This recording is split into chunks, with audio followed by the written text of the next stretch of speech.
come and have a look at this. I'm Richard Vobes, TV's Bald Explorer, and I'm discovering Britain. We may be a progressive modern society, but relics of the past are all around us, and they tell the story of our struggle to make life easier for the man that emerged from the primeval swamp all those eons ago.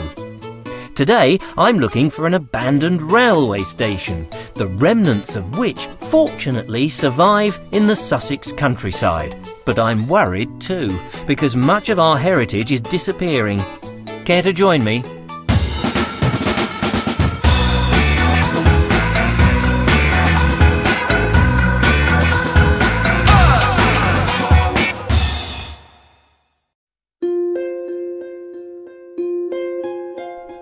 The subject of today's exploration is not too far away from this lonely relic, jutting up from its mound forlornly like a giant's tombstone. All that is left of the 13th century castle at Knepp stands close to the A24, a few miles south of Horsham in Sussex, on the road to Worthing. It was mostly used as a fortified hunting lodge, for the land around here would have been forest. The castle was probably built soon after the initial Norman invasion, starting life as a wooden fortress and later converted to stone. Its history, though, is vague, and its demise gradual. Many times the castle's destruction was ordered, yet many times it was not carried out.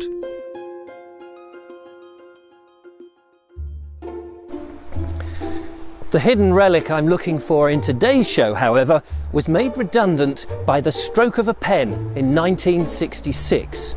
Its demise was carried out immediately, along with hundreds of others up and down the country. If I mention the name Dr. Richard Beeching, you've probably got an inkling what I'm talking about. Knepp Castle is to the west of the small rural village of West Grinstead, a farming community mentioned in the Domesday Book.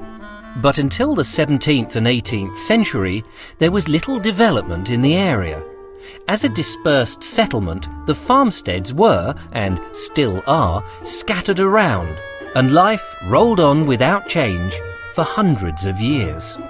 It was only after the roads were improved in the mid to late 18th century, thanks to the turnpike trusts, that a greater number of houses were constructed along the roads. But even so, West Grinstead is still only a small village. But by the mid-19th century, there was sufficient demand to add a railway station here on the newly built Stenning line. A service that started in July 1861, with an ambition to connect the market town of Horsham, about 6 miles to the north, which already had its routes to London, with the coastal port of Shoreham by Sea and its links to Brighton. And it ran this way for 105 years, until in 1966, Dr. Beeching's axe fell and the Stenning line was cut dead. Much of the land on which the 7,000 miles of decommissioned railway track once stood upon has been redeveloped and built over. Some sections were later reopened and train services commenced again. Others, like the one I'm walking on today, were provided as footpaths for the public, giving access to ramblers and cyclists. And in places, there are still relics of yesteryear lingering for the explorer to discover and be reminded of the railway's former glory. Here, for example, is the remains of West Grinstead Station. The platform is wrestling with the elements, and there's no longer any passengers waiting here for the 9:37 to Henfield or the 3:45 to Christ's Hospital.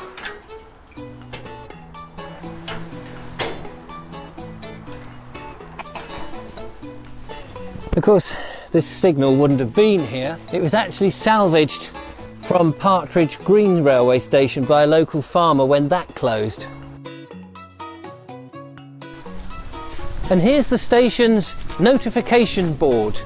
It's not the real one, it's a replica made up by the local parish council, but it more than does the job.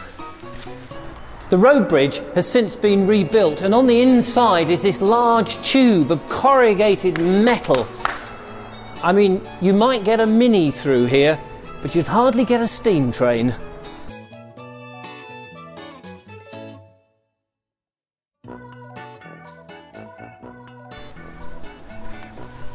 In its day, it was busy, transporting animals more often than people. You see, to the south is the rural village of Findon, and they have a sheep fair. Well, in 1940, the War Office told them they had to move it. It was too close to the south. So the sheep fair was moved lock, stock and barrel here to West Grinstead. It was actually held in that field over there. At the back of the old Tabby Cat Inn. Here it is today, and in its heyday. The sheep were pulled along by Harris's Fun Fair, and the annual event took place after all. However, West Grinstead didn't totally escape the attention of Hitler's Air Force, for in 1942, two Focke-Wulf fighter planes spotted a steam engine heading down towards Brighton, and they mercilessly shot the driver down. The stoker may well have jumped, for he escaped with his life. West Grinstead station also came under attack. In fact, the signalman had to crouch into a corner of his signal box, which stood exactly here. And whilst he was hiding from the thudding bullets as they rained down upon him, the men in the goods yard had to dive under the trucks while the enemy aircraft circled round, shooting everything in sight.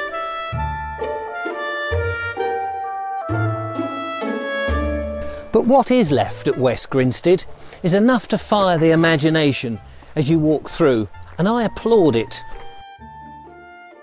However, some remnants may appear strange and confusing. For example, this is a gradient marker. It would tell the engine drivers how steep the track was likely to be, and these numbers, they refer to how far the engine has to travel before it raises up or lowers by 1 foot. With goods yards, cattle dock and passengers, West Grinstead was a bustling little place. Now it's very much the domain of walkers and cyclists and explorers like me, and possibly even a few ghosts.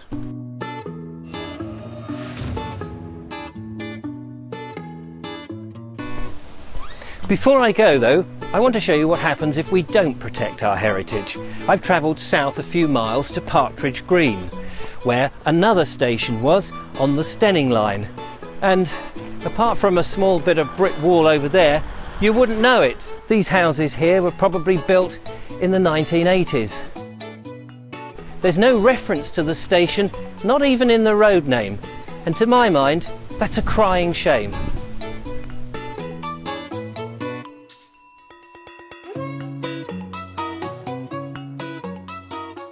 At least, at Knepp Castle, 800 years after it was abandoned, there is still something more positive remaining.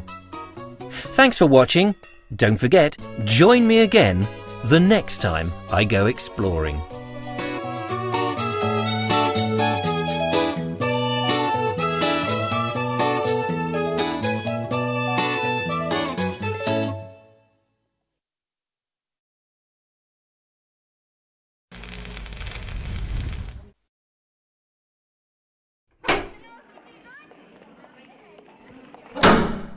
Vision.